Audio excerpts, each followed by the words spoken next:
Lahat nagsasabi na Oralo o Holofly ang pinakamahusay na eSIM sa UK, pero pagkatapos kong subukan ang dalawang network sa London at sa probinsya, natuklasan ko ang isang lihim na throttling na hindi nila ipinapakita sa kanilang mga homepage. Ngayon, hahanapin natin ang tunay na panalo para sa iyong biyahe. Sa ilang minuto lang ng panonood ng video na ito, may iwasan mo ang mga nakakalokong bayarin sa roaming. Malalaman mo kung aling eSIM ang akma sa iyong paraan ng pagbiyahe. Ikukumpara natin ang Oralo at Holofly base sa tatlong pangunahing pamantayan. Titingnan natin ang tunay na bilis ng network, presyo, at ang katotohanan sa likod ng terminong unlimited data. Bago ka bumili ng kahit ano, gawin mo muna ang 5 segundong pagsusuring ito para malaman kung sinusuportahan ng iyong telepono ang eSIM. Buksan ang dialer ng iyong telepono at itype ang bituin #06#. Kung may lumabas na i-number sa iyong screen, congratulations. Handa na ang iyong telepono para sa digital SIM. Kung walang lumabas, posibleng physical SIM card lang ang sinusuportahan ng iyong device, kaya tingnan mo ang settings ng iyong manufacturer. Ngayon, itutuloy natin ang paghahambing. Simulan natin sa Oralo. Ang Oralo ay napakaabot kaya at madaling i-install sa pamamagitan ng kanilang app. Kung mahigpit ang budget mo, ang kanilang mga data package ay mahirap pantayan para sa maikling biyahe. Karaniwang kumukonekta sila sa mga lokal na network tulad ng O2 o 3. Pero may isang bagay na dapat mong malaman. Ang kanilang mga data plan ay may limitasyon. Kapag ubos na ang iyong MB gigabyte, hihinto ang iyong koneksyon. Kailangan kang bumili ng top-up sa loob ng app para manatiling nakakonekta sa internet. Ngayon, tingnan naman natin ang Holofly. Ang Holofly ay kilala sa pag-aalok ng unlimited data para sa mga manlalakbay. Kung marami kang ginagamit na media, nanonood ng videos, o nagla-livestream, ito ang perpektong solusyon para sa iyo. Hindi na kailangan pang mag-alala tungkol sa data usage habang nasa London Underground ka. Pagdating sa presyo, hindi mo kailangang bayaran ang buong presyo na nakalagay sa kanilang website. Kung napagpasyahan mong ang Oralo ang pinakamainam para sa iyo, makatipid ka ng hanggang 15% sa isimis.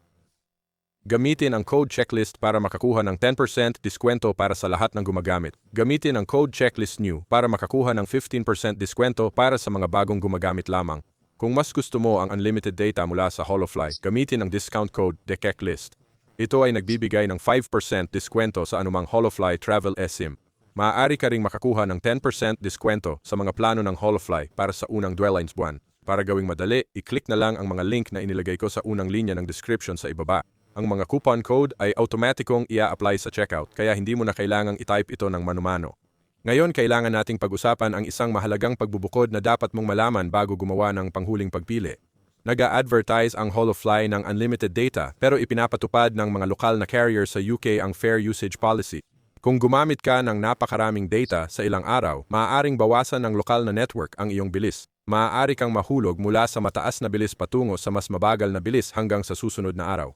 Ang Holofly ay may mahigpit na restriksyon sa tethering. Ibig sabihin, hindi mo madaling magagamit ang unlimited data mo para mag-hotspot sa laptop o sa mga kaibigan mo. Sa kabilang banda, ang Oralo ay may limitadong data pero mananatiling mabilis ang speed mo hanggang sa maubos ang lahat ng data mo. Pinapayagan ka rin ng Oralo na i-hotspot ang iyong data sa ibang devices nang walang anumang nakatagong restriksyon. Kaya alin ang pinakamahusay na eSIM sa UK para sa iyong biyahe? Piliin ang Oralo kung pangunahing gumagamit ka ng Google Maps, nagpapadala ng mga mensahe at kailangan mong ibahagi ang internet sa ibang devices. Piliin ang Holofly kung matagal kang magbibiyahe, gumagamit ng maraming data direkta sa iyong phone at hindi mo kailangan ng mobile hotspot. Ang maaasahang internet ay nagpapadali ng pag-navigate sa buong UK. Pero para mas maprotektahan ang iyong pera habang nagbibiyahe, may 5 credit card security mistakes na dapat mong iwasan. Ipinaliwanag ko kung paano pangalagaan ang iyong pera sa video na nasa screen mo ngayon. I-click ito para panoorin ngayon at huwag kalimutang gamitin ang mga link sa ibaba para sa iyong eSIM discounts. Mag-enjoy at maligayang biyahe. Disclaimer, ang ilan sa mga link sa ibaba ay affiliate links.